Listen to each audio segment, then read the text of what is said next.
Dear students, now let's take another example of explanation from the lesson of fellow traveler.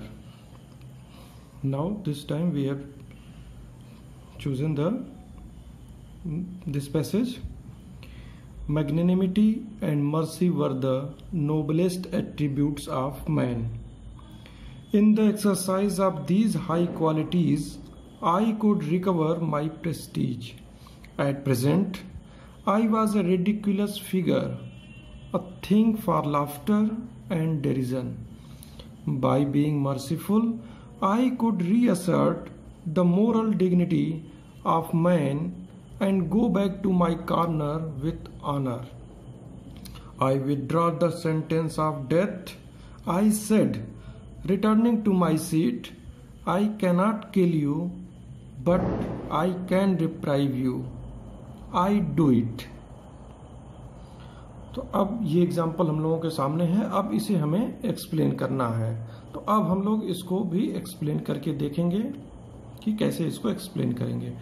तो जैसा कि पिछले classes में बताया जा चुका है कि एक्सप्लेन करने के लिए हम जो है तीन हमारी जो है हेडिंग्स मेन होती हैं: रेफरेंस, कॉन्टेक्स्ट और एक्सप्लेनेशन. इन्हीं के अंडर हम अपना एक्सप्लेनेशन करेंगे. तो अब हम अपना एक्सप्लेनेशन देखते हैं. तो सबसे पहले हम क्या करते हैं कि जब हम एक्सप्लेन करने जाते हैं तो सबसे पहले हम जो पैसेज हम एक्सप्लेन करते हैं उसके शुरुआत के कुछ वर्ड्स हम लिख देते हैं, जैसे magnanimity and dot dot dot dot dot करते हुए आई डू इट, जिससे कि ये पता चलता है कि हम कौन सा पैसेज जो है एक्सप्लेन कर रहे हैं. अब उसके बाद सबसे पहला हमारा हेडिंग आ गया रेफरेंस यानी कि संदर्भ. तो इसमें हम लिखेंगे कि these lines are an extract from the lesson of fellow traveller written by A G. Gardiner. यानी हमने रेफरेंस में लिख दिया कि these line are an extract, कि ये जो लाइन्स हैं, जो पैसेज की जो लाइन्स दी गई आर एन एक्सट्रैक्ट, वो उनको लिया गया है from the lesson of fellow traveller. वो एक फेलो ट्रेवलर के भाग हैं, उन्हीं में से इनको निकाला गया, लिया गया है. Written by A G. गार्डनर, और ये जो लेसन है वो लिखा गया है ए.जी. गार्डनर के द्वारा. तो ये हमारा हो गया रेफरेंस सेक्शन. अब इसके बाद हम आ जाएंगे अपने कॉन्टेक्स्ट सेक्शन पर, और कॉन्टेक्स्ट में हम जो पैसेज हमें दिया होता है उस पैसेज के पहले की हम घटनाक्रम के बारे में बताते हैं.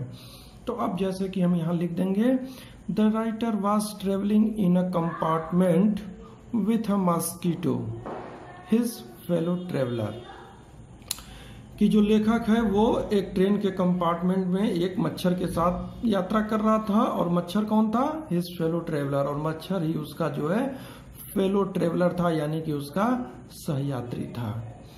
The mosquito disturbed him and he tried to kill him.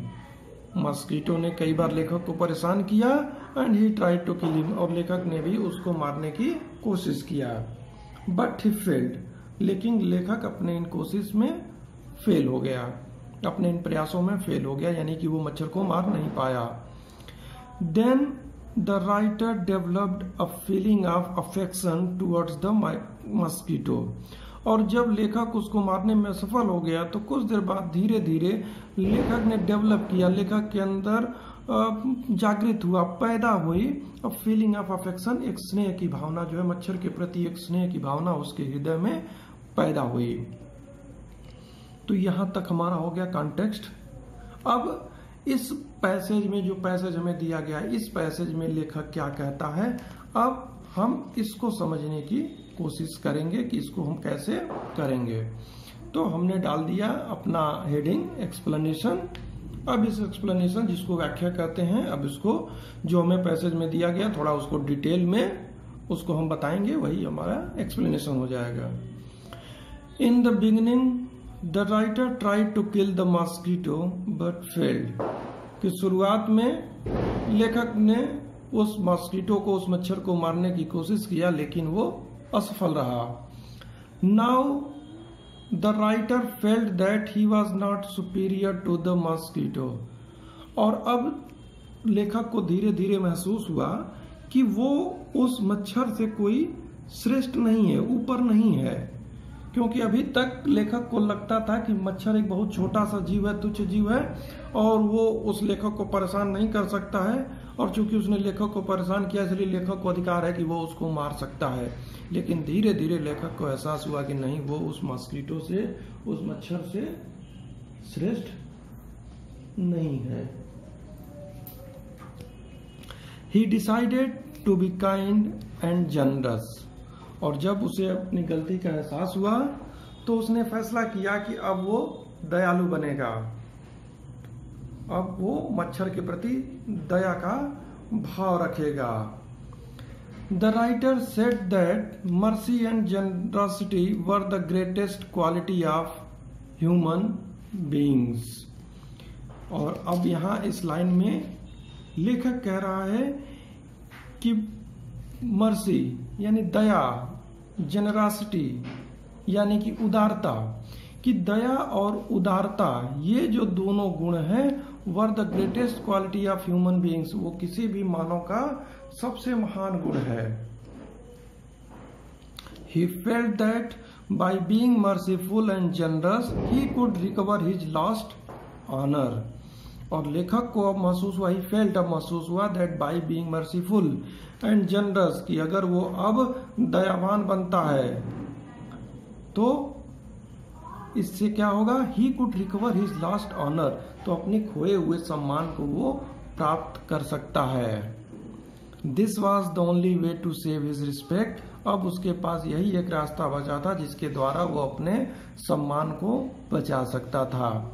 और वो अपने आप को अपमानित क्यों महसूस कर रहा था, क्योंकि उसको लास्ट अगले पैरा लाइन में हम लोग बता रहे हैं, the writer lost to the mosquito so he thought that he was an object of laughter.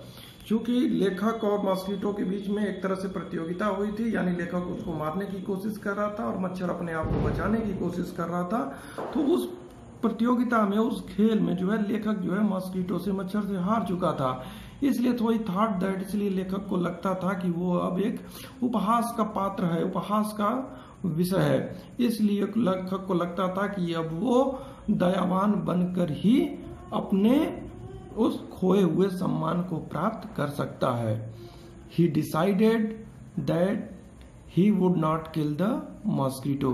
इसलिए अंत में लेखक ने यह डिसाइड किया, यह फैसला किया कि अब वो उस मच्छर को मारेगा नहीं। इस प्रकार उसका उसे सम्मान भी वापस मिल जाएगा और लेखक को यह भी एहसास हो गया कि उसे उस मच्छर को मारने का कोई हक नहीं है।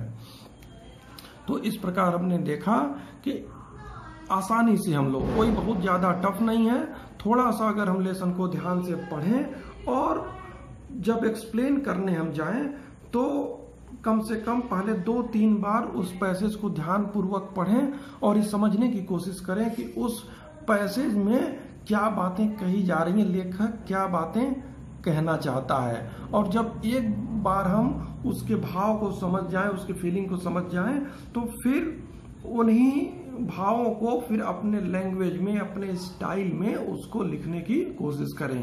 और सबसे अच्छा तरीका होगा कि हम छोटे छोटे सेंटेंसेस बनाएं। बहुत बड़े और लंबे सेंटेंसेस बनाने की जरूरत नहीं है, बल्कि छोटे छोटे सेंटेंसेस में उसी बात को अपने भाषा में, अपने तरीके से कहने की कोशिश करें। और इस तरह से अगर हम कोशिश करेंगे तो बड़ी ही आसानी से जो है हम एक्सप्लेनेशन वाले क्वेश्चंस को कर सकते हैं, इजीली कर सकते हैं। और ये जो एक्सप्लेनेशन वाले क्वेश्चन हैं वो एग्जाम के पॉइंट ऑफ व्यू से भी बहुत ही इम्पोर्टेंट है, इसलिए इस पर हमें थोड़ा ज्यादा फोकस करना है। ओके, अब मुझे उम्मीद है कि सभी स्टूडेंट्स को ये काफी आसानी से समझ आ गया होगा। Okay, good bye.